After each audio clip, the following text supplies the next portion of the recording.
আমরা আসছি জেলায় জেলায়, আসছি পাড়ায় পাড়ায়। আপনার চারপাশে ঘটে যাওয়া খবরাখবর তুলে ধরবো আমরা। রাজনীতি থেকে বিনোদন, আবহাওয়া থেকে অফবিট, সব ধরনের খবর তুলে ধরবো আপনাদের।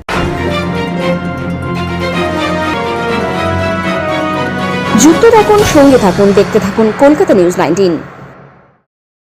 29শে জানুয়ারি গ্রিন বার্নি স্কুলে ছোট ছোট বাচ্চাদের নিয়ে আয়োজিত অ্যানুয়াল স্পোর্টসের দ্বিতীয় দিন গজু লাইক সহ আরও বিভিন্ন ধরনের ক্রীড়া প্রতিযোগিতার আয়োজন করা হয়েছিল। এই ক্রীড়া প্রতিযোগিতায় যেমন ছোট ছোট শিশুদেরকে দৌড়াতে, মজা করতে, খেলা করতে দেখা গেছে, তার সাথে সাথে অভিভাবকদেরও অংশগ্রহণ রয়েছে। অভিভাবকদের উৎসাহ ছিল চোখে পড়ার মতন।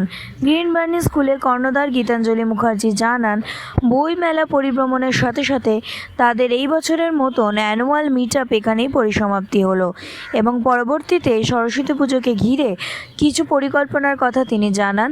গ্রিন বার্নি স্কুলের 4 দিন ব্যাপী বাচ্চাদের নিয়ে বিভিন্ন পরিকল্পনা সত্যি প্রশংসার দাবি রাখে। 30 টাকা দুটো চা একদম 100 টাকা। দুটো চা 100 টাকা। ঠাকুর মশাই সরস্বতী পুজো তুমি করবে? স্কুলে সরস্বতী পুজো বলতে বলো সরস্বতী। যারে পুজো দেবো সবিতা মুক্তাহার বিনরঞ্জিত পুস্তকহার।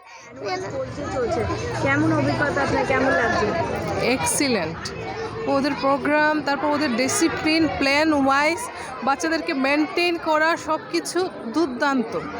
প্রতিটা মাই পড়তে মানে নিশ্চিন্তা করে দিতে পারবে ওদের। হ্যাঁ, গেমও আমাদের প্যারেন্টসদের জন্য ছিল খুব ইন্টারেস্টেড। আমি খুব স্যাটিসফ্যাকশন, মানে আমার বাচ্চাকে দিয়ে এই স্কুলে I am so happy, I am so and lucky. Principal ম্যামের এত সুন্দর ব্যবহার, দারুণ, এক্সিলেন্ট, কোনো কথাই হয় না।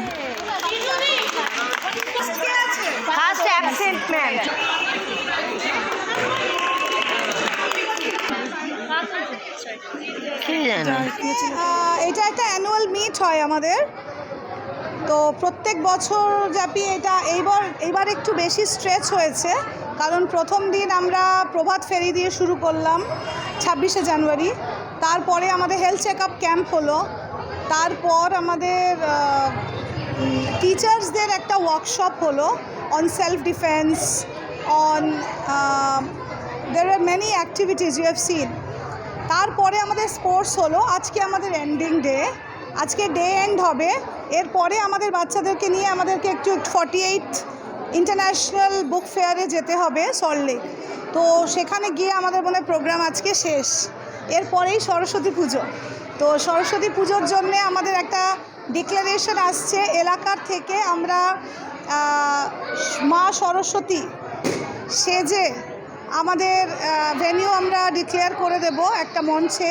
তারা এসে, বিকজ এই ধরনের কালচারাল অ্যাসপেক্টসগুলো না মানুষের ভেতরে, মেয়েদের ভেতরে একটা মানে এটা we want to awaken that there is goddess Saraswati, this empowerment is there inside every women actually. So প্রত্যেকে আমাদের এই সরস্বতী পুজোর হাতে খড়ি অনুষ্ঠান আছে, হাতে খড়ি অনুষ্ঠান, সেটা আমরা প্রত্যেকটা ক্লাবের সাথে, আমরা যেই ক্লাবের সাথে টাই আপ করেছি সেই ক্লাবে হাতে খড়ি অনুষ্ঠান। এরপরে রয়েছে আমাদের মা সরস্বতীকে বরণ করে ঢোকানো নিজেদের স্কুলে, কারণ সরস্বতী পুজোটা সত্যি আমাদের জন্য দুর্গা পুজো।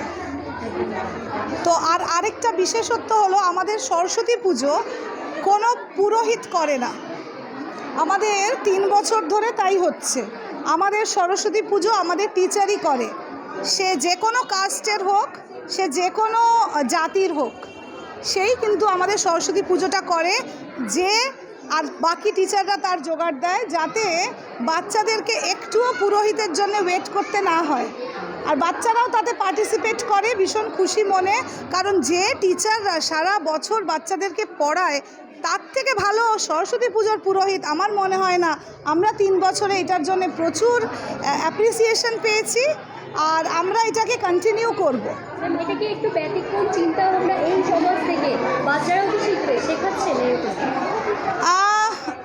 দেখো, সরস্বতী পুজোর দিন পুরোহিতরা প্রচণ্ড ব্যস্ততার মধ্যে থাকে, তারের আমার এক বছর হয়েছিল যে বাচ্চারা ভীষণ খিদেতে কাঁদছিল প্রায়, কিন্তু পুরোহিত এসে পৌঁছাচ্ছে না। তো সেইখান থেকেই আমাদের এই চিন্তাভাবনা যে আমার একটা বাচ্চাও কান্না, মানে যাই হয়ে যাক না কেন, আমার বাচ্চা কাঁদবে, আমার বাচ্চা বসে থাকবে। আর ছোট ছোট বাচ্চা, তাদের লোভ হয়, তারা উপোস করে আসে। এবার সেটা তো সেই দিনটা তো আমরাও কাটিয়ে এসেছি, তো তারা তো বোঝে না।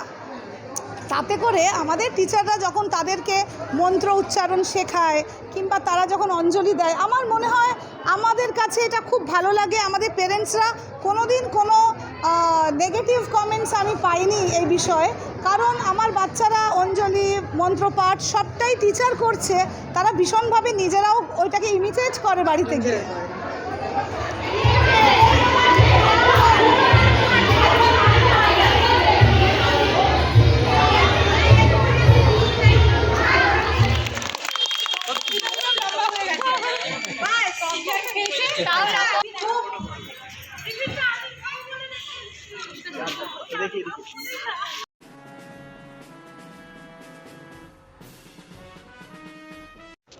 এরকম আরও খবর পেতে আপনারা আমাদের চ্যানেলটিকে প্রচুর পরিমাণে লাইক, সাবস্ক্রাইব ও শেয়ার করুন।